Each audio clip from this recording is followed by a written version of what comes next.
je ne vous cache pas que ce texte est sûrement un des plus intéressants, un des plus merveilleux de la Bible.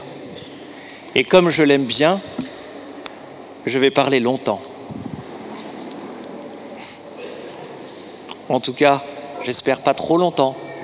Mais ce texte est extraordinaire. Extraordinaire.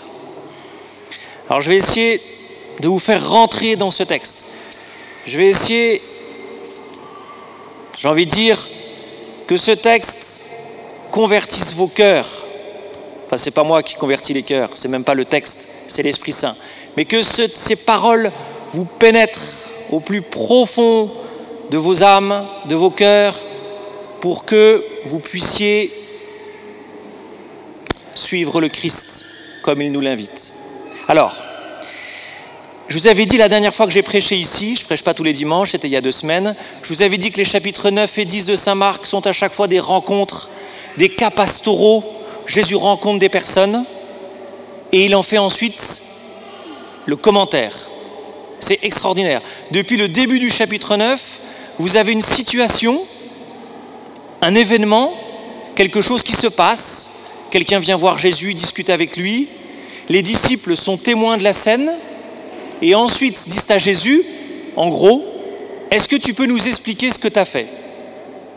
Alors on est exactement dans cette même situation parce que nous sommes des disciples, et nous sommes comme les disciples, c'est-à-dire que nous assistons à une scène telle que nous la donne le narrateur, l'auteur de ce texte, et comme les disciples, une fois que nous avons assisté à la scène, eh bien nous avons la curiosité de demander à Jésus, explique-nous ce que tu as fait. Explique-nous ce cas pastoral. L'Évangile est une vaste école d'évangélisation, une vaste école de pastorale. Qu'est-ce que tu as fait pour cet homme ? Pourquoi est-ce que tu lui as dit ça ? Pourquoi est-ce qu'il est parti tout triste ? Alors, je vais vous le dire tout de suite, le point, il me semble, le cœur du passage que nous avons entendu, c'est ce verset-là. Jésus posa son regard sur lui et il l'aima. Tout est là. Tout est là. Je vais simplement essayer de vous expliquer cette parole et vous expliquer pourquoi est-ce qu'elle est là et comment est-ce que nous pouvons la prendre pour nous. Jésus posa son regard sur lui et il l'aima. Première note, vous avez lu le texte, vous avez entendu le texte, nous assistons à une scène, il nous décrit une scène, et puis tout d'un coup on sort de la scène et on a comme un commentaire du narrateur qui rentre dans le cœur du Christ. Jésus ne dit pas qu'il l'aime, c'est le narrateur qui nous dit tout d'un coup, Jésus posa son regard sur lui et il l'aima. Donc nous entrons dans le cœur du Christ tout d'un coup. C'est comme si nous avions accès à ce moment-là au sentiment de Jésus pour cet homme. Autre petit commentaire, notre vie à nous se joue là. Notre vie à nous, elle se joue dans le secret de nos cœurs et sous le regard du Christ. Toutes nos existences, toute notre histoire, tout ce que nous faisons, tous nos sentiments sont sous le regard du Christ, mais un regard qui ne juge pas, un regard qui aime.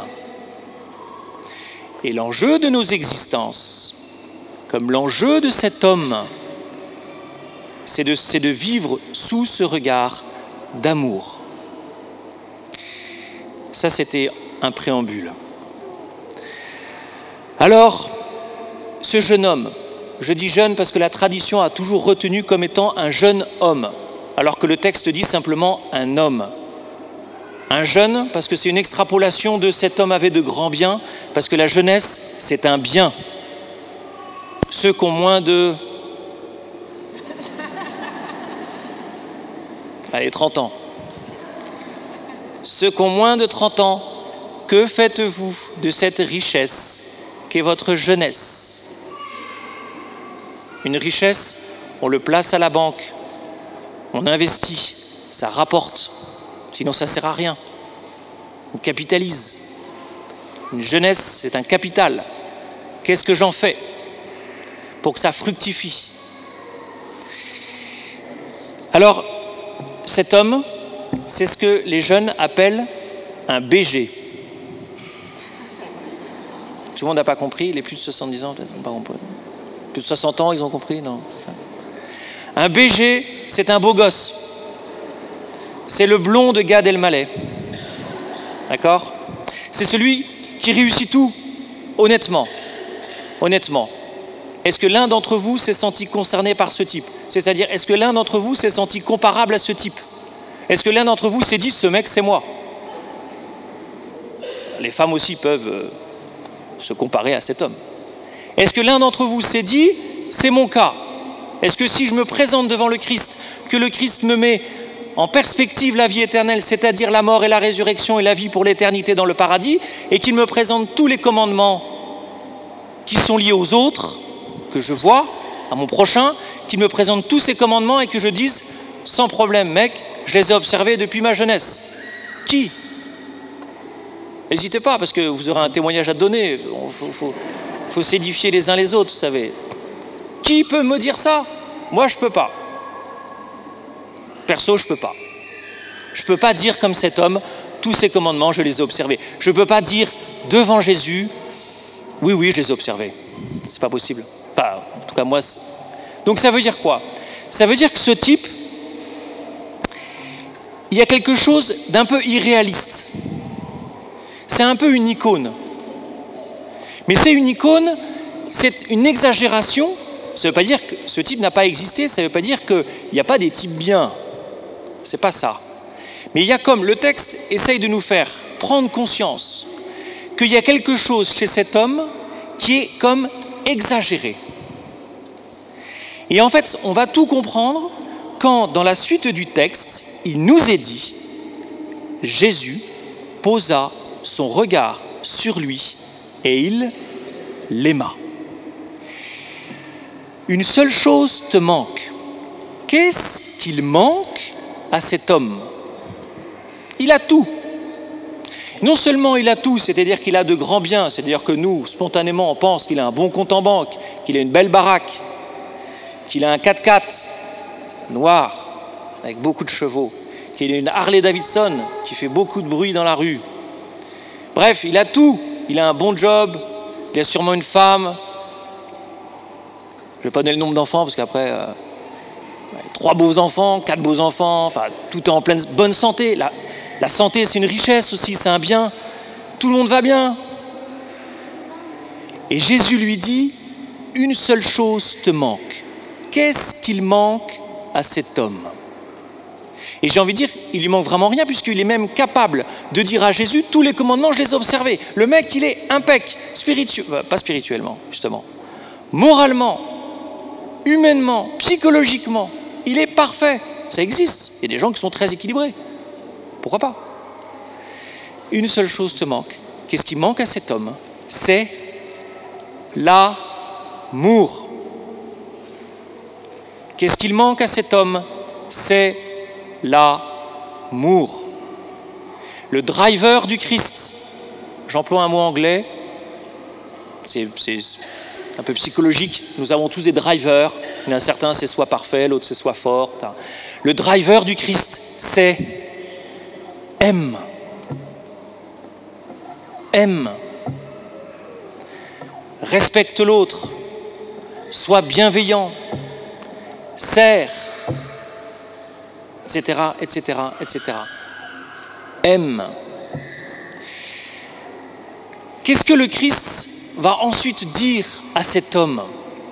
Il va lui donner un commandement. C'est-à-dire qu'il ne va pas le laisser en plan.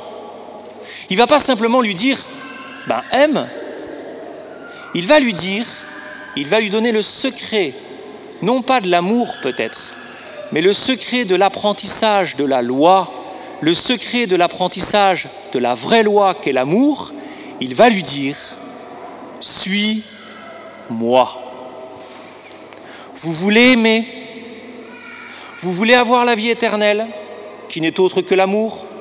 La vie éternelle, c'est l'autre mot de l'amour. L'amour a comme synonyme la vie éternelle. Que dois-je faire pour avoir la vie éternelle? Cette question n'a aucun sens, parce que l'amour ne s'achète pas, même avec des bonnes œuvres. Vous ne pouvez pas vous lever le matin, préparer le petit déjeuner de votre épouse et lui dire ensuite « aime-moi ». Ça ne s'achète pas, l'amour. Ça ne se commande pas. Le Christ le commande, mais c'est le seul à pouvoir le faire. Suis-moi. Ça veut dire quoi? Ça veut dire que le maître qui nous apprend à aimer, et c'est un maître, comme nous le rappelle le texte, puisque la première façon dont s'adresse cet homme à Jésus lui dit « bon maître ». Qu'est-ce que Jésus nous enseigne? Qu'est-ce que Jésus a à nous enseigner, qui pour une part sommes comme cet homme, puisque nous avons nous-mêmes des richesses? Aime et suis-moi pour apprendre à aimer. Le secret de la vie, c'est l'amour, et pour posséder ce secret, il n'y a qu'un seul moyen, qu'un seul maître, c'est Jésus. Et je le suis toute ma vie et je peux être en mesure d'aimer. Si je ne le suis pas, je n'aime pas. Pourquoi? Parce que Dieu étant amour, le seul qui nous apprend à aimer parce qu'il est justement l'amour, c'est Jésus, parce que Jésus est Dieu et qu'il est homme et qui nous apprend à aimer comme Dieu mais aussi comme homme. Et donc dans mon humanité, avec toutes mes fragilités, avec toutes mes blessures, ma psychologie, je ne sais quoi d'autre, je ne peux apprendre véritablement à aimer, je ne peux apprendre l'amour véritable qu'en mettant mes pas dans celui du Christ. Et où est-ce que Jésus va me conduire? Sur la croix. Vous l'avez devant vous. Vous êtes dans une église qui ressemble à une croix. Vous êtes déjà dans l'amour. Vous êtes déjà en train de suivre le Christ. Vous êtes déjà en train d'apprendre à aimer comme Jésus, c'est-à-dire à vous laisser crucifier par amour pour les autres. Vous le vivez tous les jours. Vous le vivez tous les jours. Mais, comment dire, parfois on désespère de ne pas aimer. Parfois on se décourage de ne pas aimer. Je parle pour tout le monde. Aimer, c'est rencontrer mon voisin qui fait du bruit et pourquoi pas lui faire une remarque, mais dans l'amour. C'est-à-dire avec cette a priori positive sur la personne et puis avec ce cœur qui a déjà pardonné. Et je peux lui faire une remarque, évidemment. En fait, d'une certaine manière, je vais vous dire un truc. Moi, je ne sais pas aimer. Alors un jour, j'ai décidé que, puisque je ne savais pas aimer, mon seul salut, puisque quand même j'étais prêtre, et qu'on me demande d'aimer, eh bien mon seul salut, c'était de me mettre devant le Christ dans l'adoration. C'est-à-dire de prier tous les jours. Alors encore une fois, je suis prêtre, j'ai que ça à faire, je sais, donc pour moi c'est facile, je peux, et puis c'est à domicile, donc je descends, j'ai l'adoration, tout ça. Vous avez tous la possibilité de prier dans votre chambre devant une icône avec une bougie. Il s'agit simplement de le mettre dans votre agenda. Je mets mon temps de prière dans l'agenda. Moi, prêtre, qui ai tout le temps, puisque je ne fais rien la journée, donc j'ai tout le temps, eh bien je le mets dans mon agenda. Parce que si je ne le mets pas dans mon agenda, eh bien je ne prie pas. Même si je suis prêtre et que j'ai toute la journée pour prier.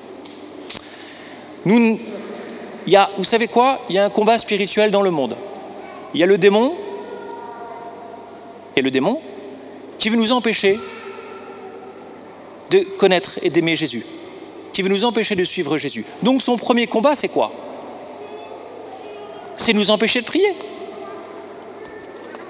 Donc c'est normal de ne pas avoir envie de prier, parce qu'il y a un combat spirituel dans notre cœur. Vous, je ne vais pas dire il faut, frères et sœurs, la prière, c'est notre premier moyen pour suivre Jésus. La prière quotidienne, silencieuse, même courte, c'est notre premier moyen pour nous laisser convertir. C'est le premier moyen que Dieu nous a donné pour que nous devenions ses disciples et pour qu'à notre tour nous soyons capables d'aimer. Parce que il l'aima, c'est pas simplement Jésus qui nous aime, c'est nous qui à notre tour allons nous aimer les uns les autres. Le type s'en va tout triste. Pourquoi est-ce qu'il s'en va tout triste? Parce qu'il a de grandes richesses. Parce que ce type, il est comme vous et moi, il croit que pour être heureux, il faut acheter, il faut échanger, il faut faire du troc. Et donc, d'une certaine manière, il va s'assurer son capital bonheur. Il va l'acheter. Il va croire que ce qui va le rendre heureux, c'est ce qu'il possède. Et ça peut être des biens matériels comme ça peut être des biens spirituels. Il va croire que le bonheur est dans les choses qu'il a faites ou dans les choses qu'il possède. Et Jésus va dire qu'il est difficile à un riche d'entrer dans le royaume des cieux parce que les possessions sont une fausse sécurité. Parce que les possessions nous empêchent d'aimer vraiment. Ou en tout cas, sont un obstacle, sont un danger. Il ne s'agit pas toujours, mais parfois oui, de prendre l'évangile à la lettre. Il ne s'agit pas en sortant, si vous voulez, de vendre tout ce que vous avez. Peut-être que pour certains, ce serait bien qu'ils vendent certaines choses, mais je n'ai pas de nom, mais simplement, vous voyez, d'entrer dans ce choix, suivre le Christ, c'est mettre, mais pas dans celui du Christ. C'est attacher mon cœur au Christ et c'est refuser de mettre mon cœur dans des choses, dans des biens matériels ou spirituels.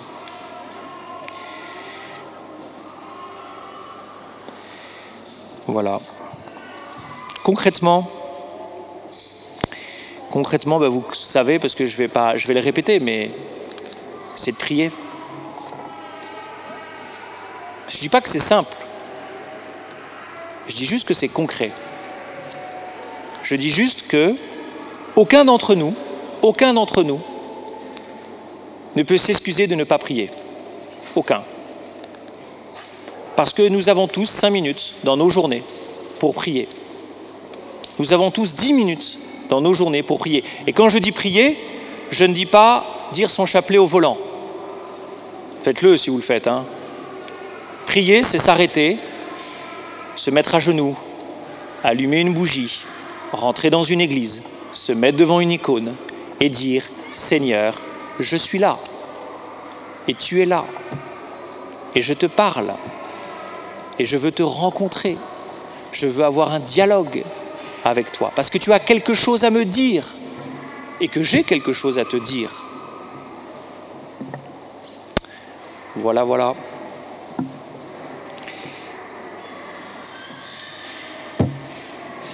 Je vous propose que nous prions ensemble, là, maintenant. Nous demandons à la force, à l'Esprit Saint, de mettre en place dans nos journées un temps de prière. Seigneur Esprit Saint, tu connais nos cœurs, nous sommes sous ton regard et tu nous aimes, tu nous le dis. Nous voulons, Seigneur, te suivre, parce que nous savons que l'amour est la clé du bonheur. Seigneur Jésus, donne-nous la force de prier tous les jours, d'avoir soif de toi, soif d'un cœur à cœur, qui nous fasse rencontrer ton cœur, rempli d'amour pour nous et pour tous nos frères. Amen.